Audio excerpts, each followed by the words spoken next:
Please, you have to help me." The words were so quiet I almost thought I imagined them. But the pressure on my hand was real.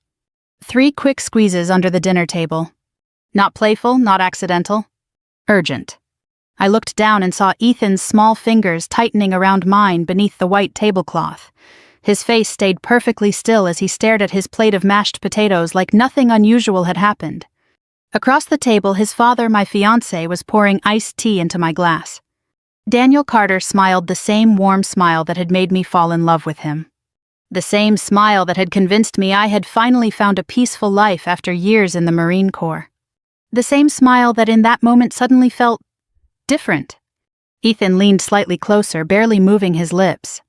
"Please," he whispered again, "you have to help me." And just like that, the perfect evening I had imagined for months began to unravel. But to understand how I ended up sitting at that table in the first place, you need to know who I was before Daniel Carter walked into my life. My name is Laura Bennett. I'm 38 years old, though most people say I carry myself like someone older. Years in the Marines will do that to you.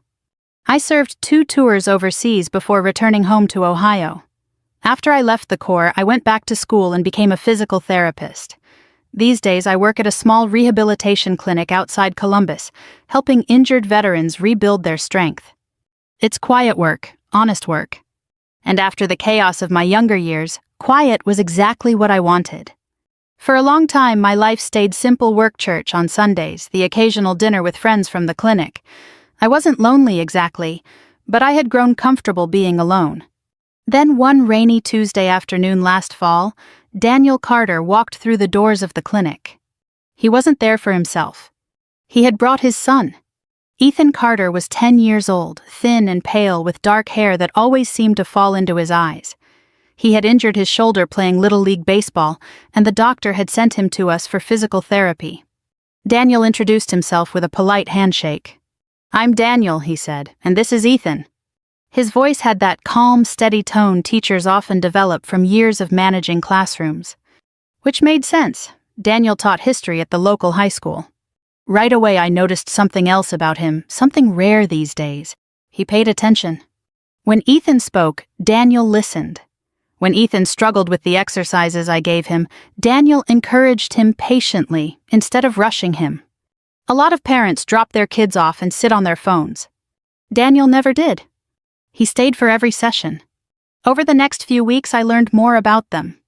Daniel had lost his wife 3 years earlier to cancer. Ethan had been only 7 at the time. "Some days are still hard," Daniel told me once while Ethan worked through his stretches. "But you keep going. That's what parents do." I respected that. Raising a child alone after losing your spouse, that takes strength. Maybe that's why I started looking forward to their appointments more than I expected. Daniel had a quiet sense of humor, the kind that sneaks up on you. One afternoon he glanced at my Marine Corps tattoo and said, "So, I guess arguing with you would be a bad idea." I smiled. "Probably." Ethan laughed. That laugh became more frequent over time. And little by little our conversations started lasting longer. Sometimes after Ethan finished therapy, Daniel and I would talk for a few minutes in the parking lot. About teaching. About the town. About the strange way life sometimes leads you exactly where you're supposed to be. 3 months after Ethan's final appointment, Daniel asked if I'd like to have dinner sometime. I surprised myself by saying yes. Dating after the military had always been difficult for me. Trust doesn't come easy when you've seen the worst parts of the world. But Daniel was different. He was gentle, patient, steady.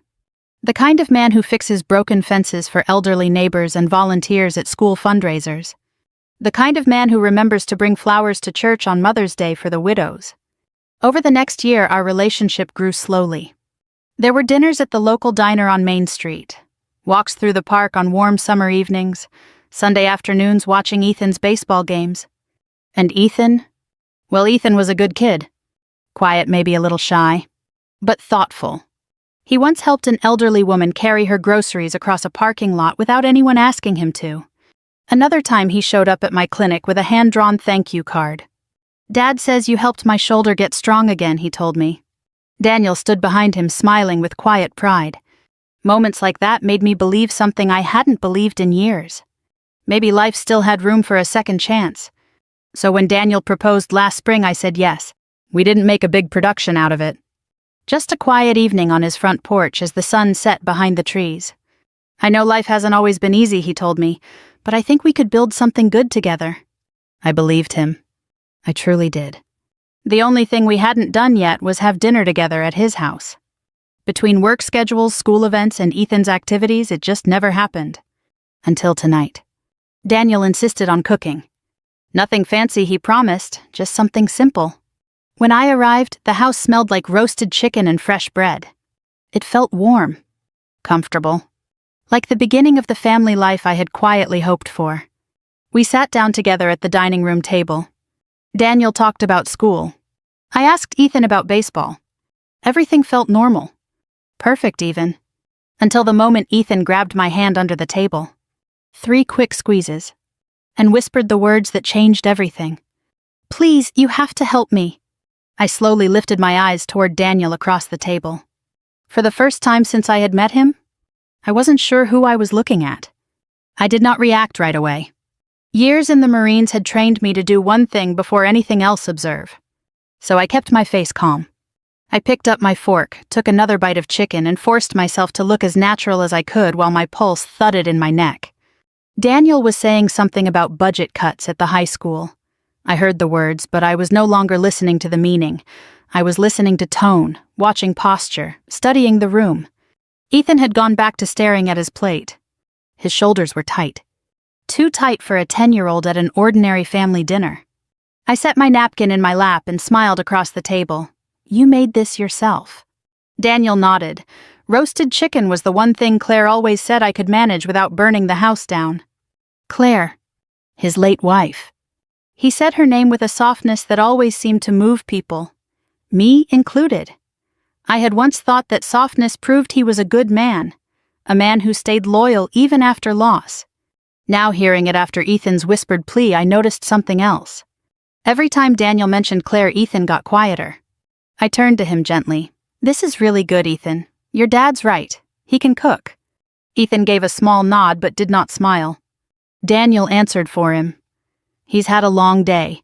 We had a spelling test this morning and baseball practice after school. He gets moody when he's tired. It was such a normal thing for a parent to say that under other circumstances I might not have thought twice about it. But Ethan's hand had not felt moody. It had felt frightened. Dinner went on another 20 minutes. Daniel kept the conversation moving almost too smoothly like a host, making sure there were no empty spaces where something uncomfortable might enter. He asked about my clinic. He talked about a parent-teacher conference. He reminded Ethan twice to sit up straight and once to chew with his mouth closed. Nothing he said was openly harsh, but each correction landed with more weight than the words themselves seemed to deserve. By the time dessert came, a store-bought apple pie warmed in the oven, I had started to notice the rhythm of the house. Daniel spoke. Ethan complied. The television in the next room stayed off. No music. No easy mess of family life. Everything was very neat, very orderly, the kind of orderly that can come from care or control. After dinner, I offered to help with the dishes. Daniel smiled. Absolutely not. You're a guest. I can dry. You can sit and relax, he said, still smiling. Ethan, get Laura some coffee.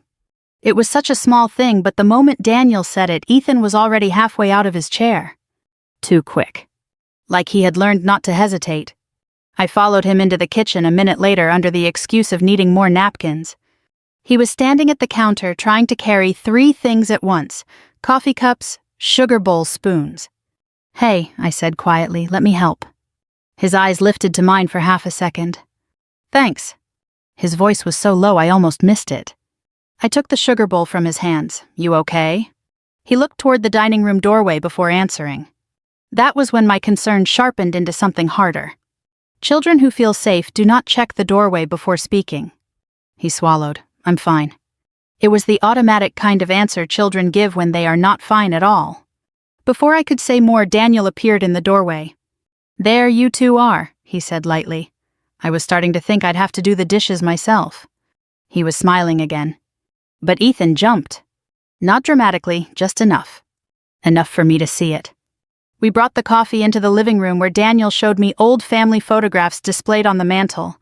Wedding pictures, school pictures, one faded beach photo of Claire sitting in a lawn chair with Ethan on her lap when he was still little. She was the heart of this place, Daniel said.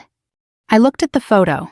Claire had kind eyes, the sort of face people trust immediately. I'm sorry I never got to meet her, I said. Daniel lowered his eyes. Some losses never leave you. That was a true enough statement. I knew that from my own life. What I didn't know was whether grief had simply shaped him, or hollowed something out. A little while later, Daniel stepped outside to take a phone call from a colleague.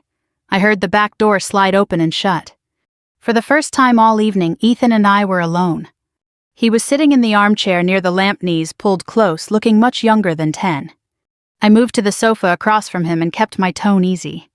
Do you want to tell me what that was at dinner? His face went blank. What? The hand squeeze. He stared at the carpet. I waited. With adults, silence can feel awkward. With children, silence is often where truth gathers its courage. Finally, he spoke. Did it scare you? I answered honestly, yes.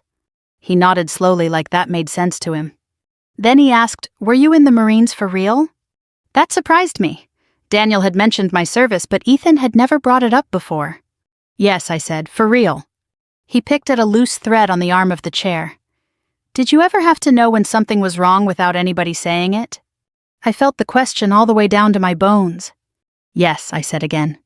He looked up then, and what I saw in his face was not childhood imagination or ordinary nerves. It was calculation. The careful look of a child trying to decide whether a grown-up can be trusted. Before he could answer, the back door opened. Daniel came back inside, cheerful and easy, carrying none of the tension that had been hanging over his son. Sorry about that, he said. School stuff never ends. Ethan looked down again so fast it was as if someone had flipped a switch inside him. Daniel sat in his recliner and glanced at the clock. Big day tomorrow, buddy. Time to start getting ready for bed. Ethan stood immediately. Did you brush your teeth before or after homework? Daniel asked. After. Then go do them again. You rushed the first time. There was nothing openly cruel in the words, but the way Ethan's whole body sank at them told me this was not about teeth. This was about obedience. I left a little after 9. Daniel walked me to my car, carrying my purse like the gentleman he always was in public. He kissed me gently on the cheek, so he said survived your first official Carter family dinner. I made myself smile, I did. You're quiet. Long day. He accepted that easily enough. Before I got into the car, I looked back toward the house. A light was on upstairs. In one of the front windows, the curtain moved just slightly. Ethan. Watching. I drove home through the dark farm roads outside town with both hands tight on the wheel. At 2 red lights and 1 stop sign, I told myself I might be overreacting. Maybe Ethan was anxious about his father remarrying. Maybe he missed his mother.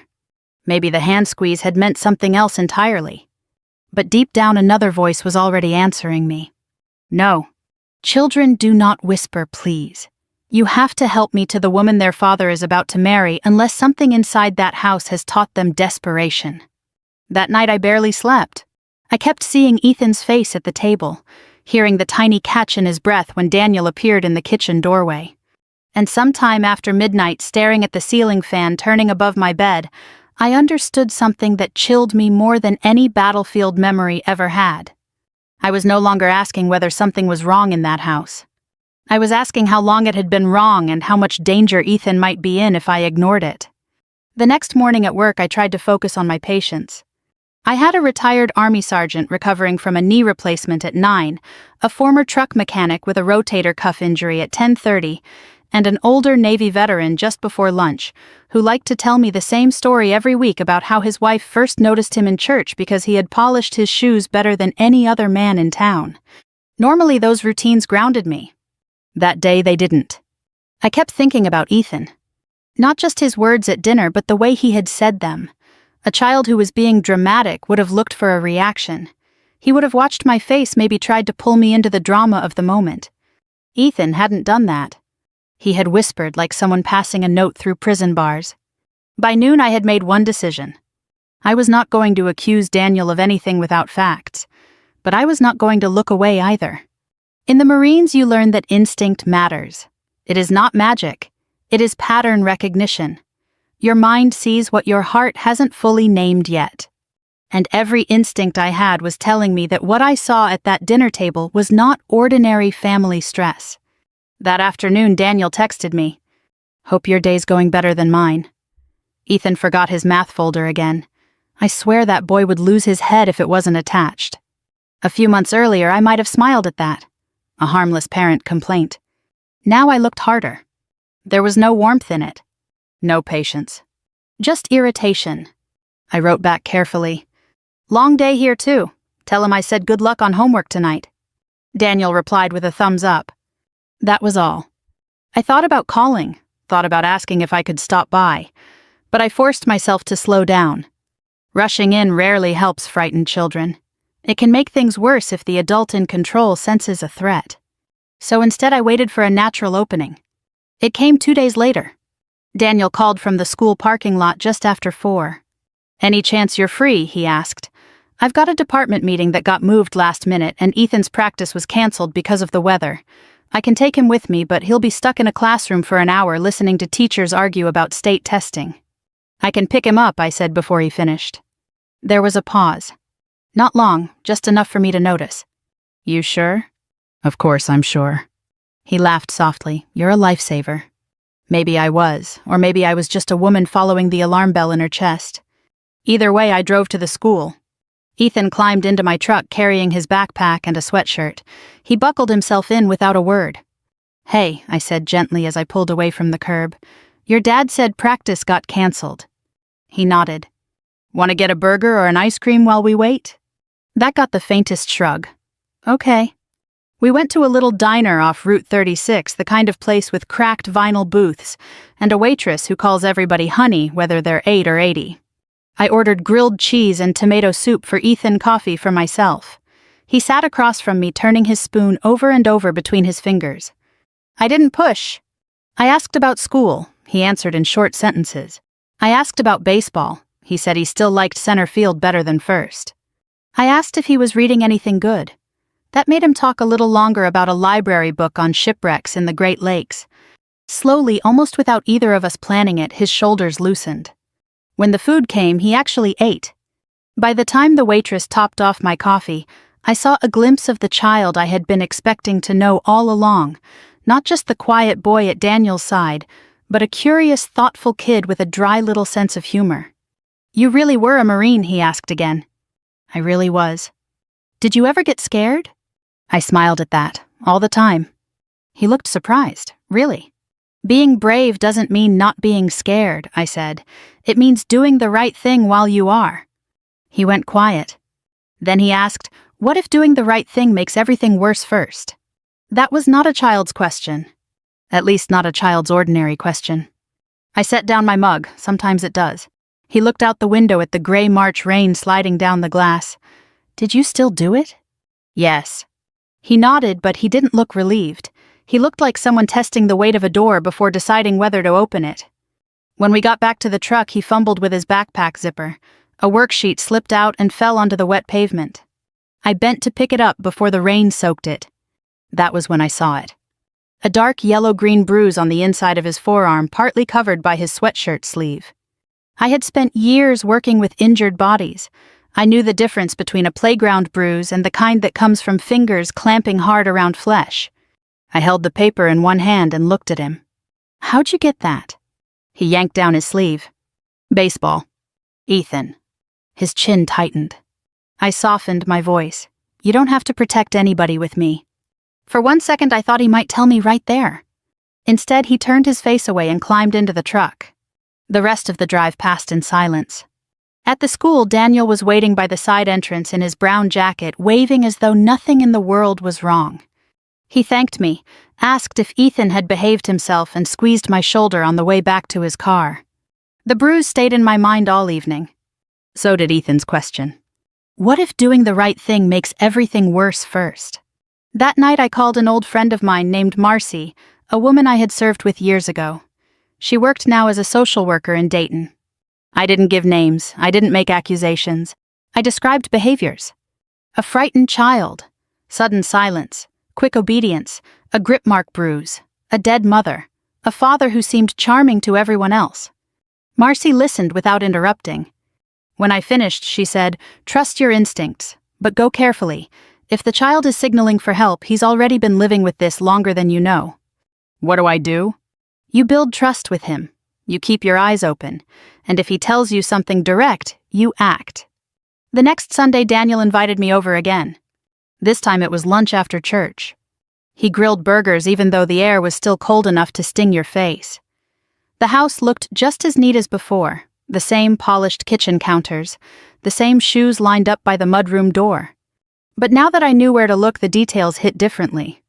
A cracked cabinet door that had been hastily glued. A dent in the hallway wall painted over but still visible under the light. A stack of school papers on the counter, one with a red note from Ethan's teacher missing assignments again this week. Daniel saw me glance at it and laughed. "He's bright, but getting him to focus is like trying to rope the wind." He said it lightly, but Ethan's whole body stiffened beside the refrigerator.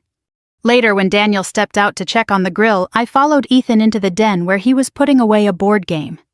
I didn't waste time. "I saw your arm." He froze. I kept my voice low. "I know that wasn't baseball." His small hands gripped the game box so hard the cardboard bent at the corners. "He gets mad," he whispered. I waited. His eyes filled before the rest of him did. Children fight tears the way soldiers fight sleep hard until they can't anymore. "Not all the time," he said quickly, almost desperately. "Mostly when he drinks, or when I do something wrong, or when I remind him of stuff." "What stuff?" "Mom." That one word landed like a stone. He looked toward the back door where Daniel's shape moved past the window by the grill. Then Ethan leaned closer. "3 squeezes means danger," he said. "Mom made it up." I felt cold all over. "He used to get angry when she was still here," Ethan whispered. "Not every day, but sometimes. She told me if I ever got scared and couldn't talk, I should squeeze 3 times. My throat tightened. "Did you use it with her?" He nodded once. I swallowed hard. "And you used it with me?" Another nod. "Because you think I can help you?" His face crumpled then just for a second, and all the careful little walls he had built gave way. "You're the only one who sees it," he said. And in that moment I understood the full shape of what was happening. I was not walking into a difficult little family with grief issues and growing pains. I was walking toward a boy who had been carrying fear in silence, waiting for one adult to believe him. After Ethan told me the truth, I did something that may sound strange to some people. I didn't rush out of the house. I didn't confront Daniel. Instead, I helped Ethan finish putting away the board game, and when Daniel came back inside carrying the platter of burgers, I smiled like nothing had happened. That might sound cold, but when you've spent years in the Marines, you learn something important about dangerous situations. Timing matters. And if a child has been living inside that danger, you cannot afford to make mistakes. Lunch passed with the same careful normalcy as the first dinner had. Daniel talked about school. I asked about church events. Ethan stayed quiet but watched me more than once like he was waiting to see what I would do next. When I finally left that afternoon, Daniel kissed me goodbye at the door. "Next time we'll let Ethan pick the movie," he said. I nodded. But as I walked to my truck, the weight of Ethan's words followed me all the way home. That night, I sat at my kitchen table with a notebook and wrote down everything I had seen. The bruise. The 3 squeezes. The way Ethan checked doorways before speaking. The cracks in the walls. The teacher's note about missing assignments. Small things, maybe, if you looked at them one by one. But together they formed a pattern. And patterns matter. The next morning I called Marcy again. She listened carefully while I told her what Ethan had said. When I finished, she let out a slow breath. "That's serious," she said. "I know." "You're going to have to report it if he's being hurt." "I will," I said, "but I need to make sure he's safe first." "That's the tricky part," she replied gently. We talked for almost an hour about how to handle situations involving suspected abuse. She reminded me of something important. Children don't always tell the whole story the first time, she said. They test whether adults will believe them. I thought about Ethan's careful eyes in the diner. She was right. He had been testing me. 2 evenings later, the real test came. Daniel called just after 7. "Hey," he said, "you busy?" "Just finished dinner." I'm grading papers and realized I forgot milk. Any chance you'd mind swinging by with a gallon, I'd go myself, but Ethan's already in pajamas. It sounded simple enough, and I had a feeling that if I said yes, I might see something more. So I drove to the grocery store and picked up the milk. When I arrived, the house looked dark except for the kitchen light. Daniel opened the door quickly. "Laura, you're a lifesaver," he said. His smile was the same one everyone loved. But the moment I stepped inside, something felt off. The air smelled sharp. Not like food. Like alcohol. Daniel took the milk and walked toward the fridge. "You want a drink?" he asked. "I'm okay." From down the hallway I heard a quiet sound. A door closing. "Ethan's supposed to be in bed," Daniel said, noticing the direction of my eyes. His voice was still pleasant, but the warmth was thinner now. We talked for a few minutes in the kitchen. Daniel rambled about a parent complaining about homework grades. His sentences wandered. His words were slightly slurred. He had been drinking more than a little. After a few minutes I said I should probably say goodnight to Ethan. Daniel hesitated. "Just a fraction. He's already asleep. I won't wake him." He watched me for a second. Then he shrugged. "Go ahead." I walked down the hallway slowly. The house was very quiet. When I reached Ethan's bedroom door, it was slightly open. I knocked softly. "Hey," I whispered. He sat up immediately. He hadn't been asleep at all. His eyes were wide. "Is he mad?" he asked. The question told me everything I needed to know about the nights in that house. "No," I said calmly, "he's in the kitchen." Ethan relaxed a little.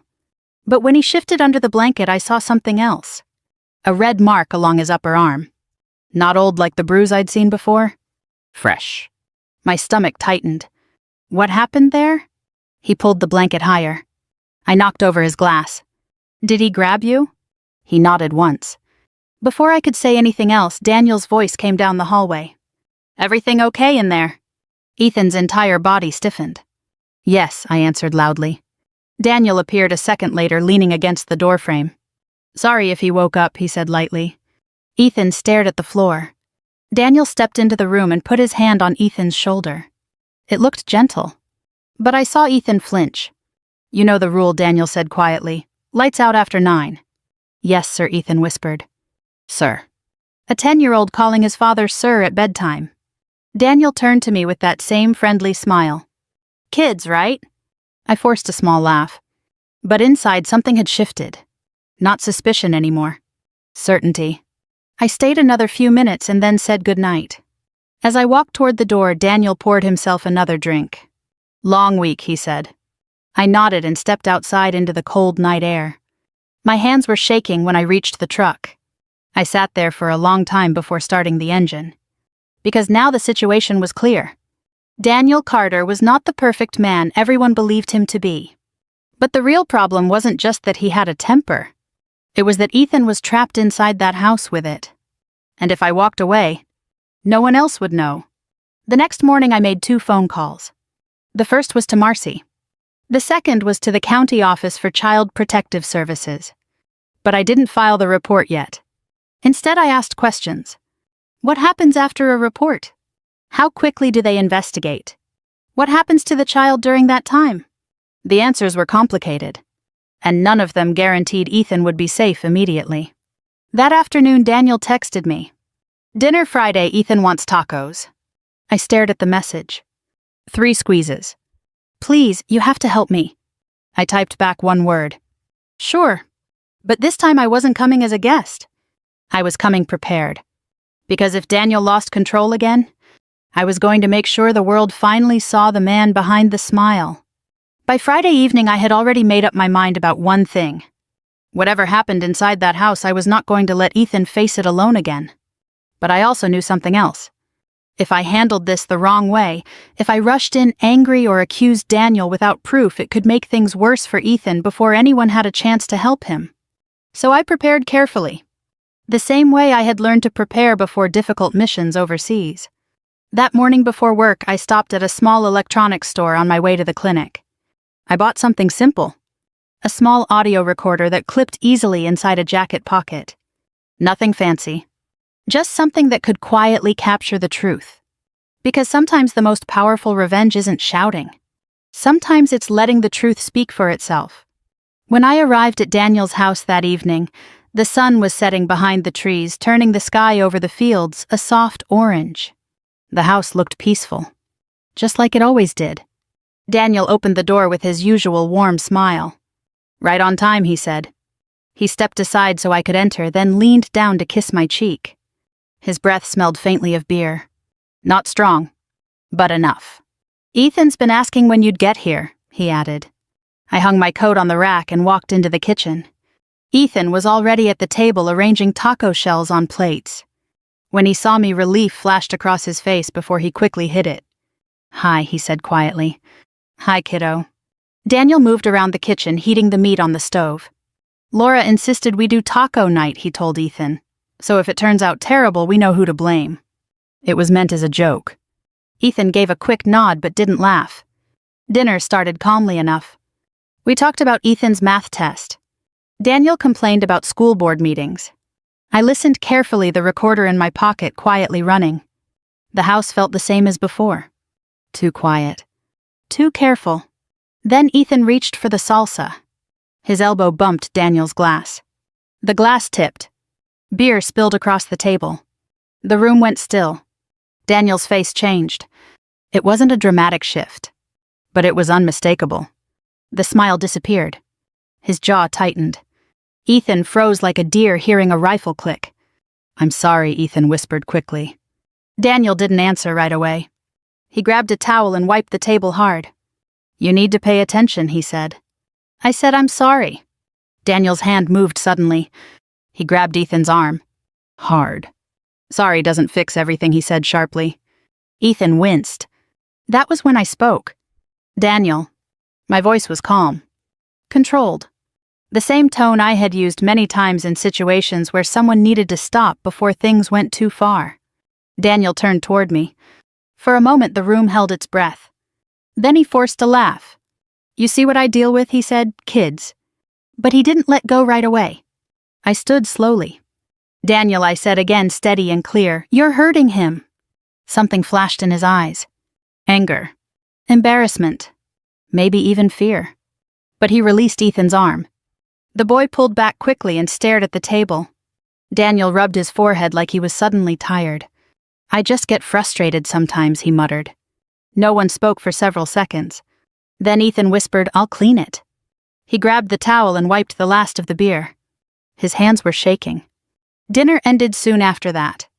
Daniel tried to act normal again, but the damage had already happened. And most importantly, the recorder had captured everything. Later that night, sitting in my truck outside my apartment, I listened to the recording. Daniel's voice. Ethan's apology. The sharp change in tone. The grip. It wasn't the worst abuse anyone had ever heard. But it was enough. Enough to show a pattern. Enough to show that Ethan was not lying. The next morning I drove to the county office. The building was small and plain like most government offices in towns like ours. Inside, a woman named Mrs. Walker sat across from me with a legal pad. She had kind eyes and gray hair pulled back in a neat bun. I handed her the recorder. "I think a child needs help," I said. She listened carefully. When the recording ended, she sighed softly. "You did the right thing bringing this," she said. "What happens now? We open an investigation." She explained the process calmly. Someone would visit the home. Ethan would be interviewed. Daniel would be questioned. Depending on the findings, the court could require counseling supervision or temporary custody changes. "Will Ethan be safe?" I asked. "That's our first priority." 3 days later, the investigation began. Daniel called me that evening. His voice was tight. "Did you report me?" I didn't lie. "Yes." Silence filled the phone line. Then anger. "You had no right." "I had every right," I said quietly. "He's my son. And he's a child who was scared." Daniel's breathing grew heavy. "You've destroyed everything." "No," I said. "You did that yourself." He hung up. For the next few weeks, everything moved quickly. Daniel was required to attend anger management classes. A judge ordered counseling. And Ethan was temporarily placed with his aunt while the investigation continued. The day Ethan left the house, he hugged me in the driveway. "Are you mad at me?" he asked. My chest tightened. Why would I be mad? Because everything got worse. I knelt down so we were eye level. Sometimes doing the right thing makes things messy at first, I told him. But it's the only way things ever get better. He thought about that. Then he squeezed my hand once. Not 3 times. Just once. A quiet thank you. And as I watched him drive away with his aunt, I realized something important. What I had done might look like revenge to Daniel. But it wasn't about hurting him. It was about stopping the harm and forcing the truth into the light. Sometimes that's the only kind of revenge that really changes anything. The house on Maple Street stayed quiet for a long time after Ethan left. Not the neat, controlled quiet it used to have. A different kind. The kind that settles in when something broken has finally been named out loud. For the first few weeks, I didn't see Daniel at all. Everything went through lawyers, social workers, and counselors. That's how these situations work in small towns across America. There are systems in place, slow, imperfect systems, but they exist to protect children and give adults a chance to face what they've done. Ethan stayed with his Aunt Karen about 20 miles away. Karen was Daniel's older sister, a practical woman who worked as a nurse and had raised 3 kids of her own. The court approved her home quickly. The first time I visited Ethan there, he met me at the front door. He looked different already. Still quiet. Still cautious. But the tight fear that had lived in his shoulders was beginning to loosen. Karen welcomed me inside with the easy warmth of someone who had seen difficult family situations before. "Ethan's been doing better here," she said while pouring coffee at the kitchen table, "sleeping through the night again." That one sentence told me more than any official report could have. Ethan sat across from me drawing something on a yellow legal pad. "What are you working on?" I asked. "A boat," he said. The picture showed a small sailboat on a lake. Peaceful. Calm. I wondered how long it had been since his imagination had drawn something calm. Karen leaned against the counter and spoke gently. "Daniel's having a hard time," she said. I didn't answer right away. Hard time. Those words can mean many things. "He's in counseling," she continued. "The court made it mandatory. Alcohol program too." "Good," I said quietly. Karen studied me for a moment. "You did the right thing," she said. Those words mattered more than she probably realized. Because even when you know you've acted for the right reasons, doubt still finds its way into quiet moments. Over the next few months, life settled into a new rhythm. Daniel attended weekly therapy sessions. Ethan began meeting with a child counselor who specialized in grief and trauma. The first supervised visit between father and son took place in a small office downtown, with a caseworker sitting quietly in the corner. Ethan told me about it later. "He cried," Ethan said one afternoon while we walked through a park near Karen's house. "Your dad?" He nodded. "I've never seen him cry before." "What did he say?" Ethan kicked a small rock along the sidewalk before answering. "He said he didn't know how angry he'd gotten. Children often understand more than adults realize. He said he forgot how to be a dad after Mom died," Ethan continued. "Grief can do strange things to people. It can soften them. Or it can twist inside until it turns into something sharp. Daniel's grief had clearly taken the second path. But grief alone doesn't excuse harm. Healing only begins when someone admits the truth. One afternoon in early fall, about 6 months after everything started, Daniel asked if he could meet me for coffee. I almost said no.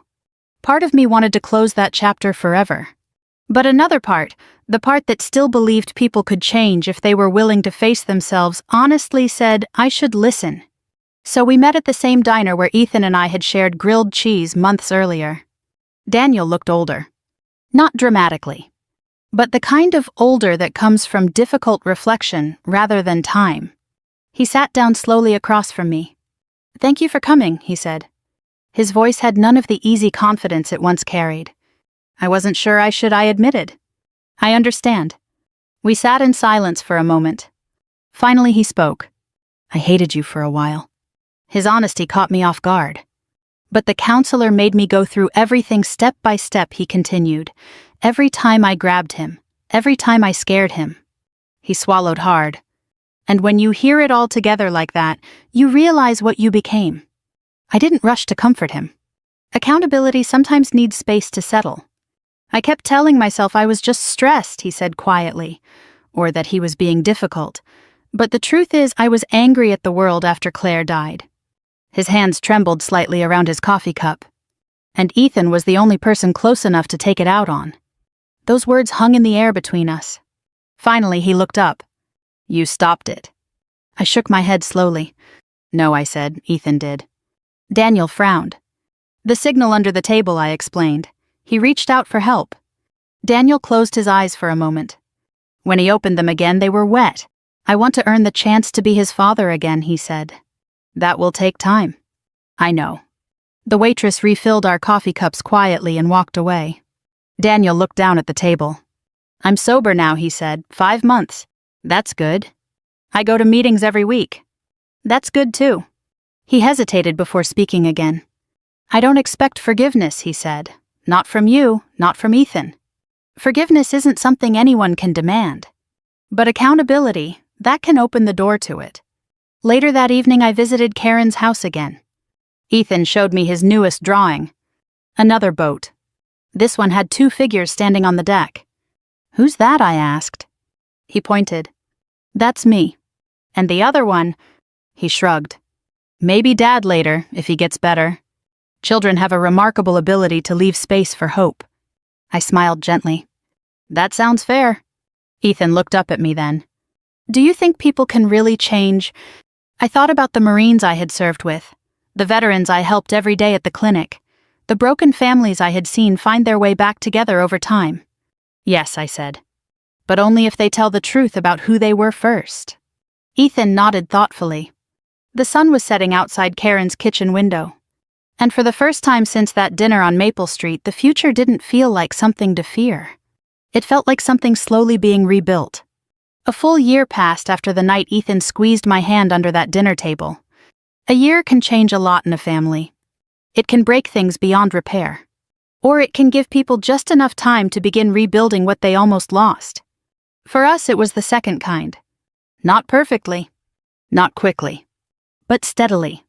By the following spring, Ethan had moved back into his father's house on Maple Street. Not because everything had magically fixed itself, but because the court, the counselors, and most importantly Ethan himself, believed Daniel had begun to change. Daniel had been sober for almost a year. He still attended weekly support meetings, still saw his counselor, and most importantly, he had learned something that many parents struggle to understand. Authority does not come from fear. It comes from trust. The first evening Ethan moved back home, Daniel invited me over again. For dinner. The same dining room. The same wooden table. But the feeling inside the house was completely different. The television played quietly in the living room. A baseball game. The kitchen smelled like spaghetti sauce and garlic bread. Nothing fancy. Just normal life. When I stepped through the door, Ethan ran to greet me. "Laura." He hugged me hard. Not the careful hug of a worried child. Just a normal kid excited to see someone he trusted. Daniel stood in the kitchen doorway watching. His expression carried something I hadn't seen before. Humility. "I wasn't sure if you'd come," he admitted. I said I would. We sat down to eat a few minutes later. Daniel bowed his head briefly before dinner. "Just grateful tonight," he said quietly. No long speech. Just honesty. The 3 of us passed plates across the table like any ordinary family. Ethan talked about school. His baseball team had made the playoffs that year. Daniel told a funny story about one of his students confusing the Civil War with World War I during a history presentation. I laughed. For the first time in a long while, the house felt alive. Not controlled. Not tense. Just lived in. Halfway through dinner, Ethan suddenly stopped talking. He looked at me across the table. Then he slowly reached under the tablecloth. My heart skipped for half a second. But this time his hand simply rested there. Calm. No signal. No fear. Just a kid enjoying dinner. And that was the moment I knew the real healing had begun. Later that evening, while Ethan finished homework upstairs, Daniel and I stood on the back porch watching the sunset. The same porch where he had once proposed. A lot had changed since that night. Daniel leaned against the railing. "I don't expect you to marry me now," he said. His voice carried none of the pressure it once might have. "I'm still working on being the man I should have been all along." I appreciated that honesty. "People don't change overnight," I said. "I know. He looked out across the quiet fields behind the house. "But I'm grateful you didn't walk away completely." I thought about that. There had been moments I almost had. But walking away would have meant leaving Ethan behind. And some things are simply not acceptable. "You know something," Daniel said after a moment. "What?" "You didn't destroy my life." I looked at him. "You saved what was left of it." Those words mattered. Because revenge can mean many things. Sometimes revenge is about making someone suffer. But the kind that truly changes the world is different. It's the kind that forces truth into the light, even when that truth hurts. Before I left that night, Ethan ran downstairs holding a small box. "I made something," he said. Inside the box was a simple bracelet. Brown leather. 3 small engraved lines pressed into the metal clasp. I smiled immediately. "The signal," I said. Ethan nodded. "But it means something different now." "What does it mean now?" He grinned. "It means someone is listening." I slipped the bracelet onto my wrist. It fit perfectly. Sometimes when people hear this story, they ask me the same question. "Do you regret what you did?" Reporting Daniel. Breaking the illusion everyone else believed. Changing that family forever.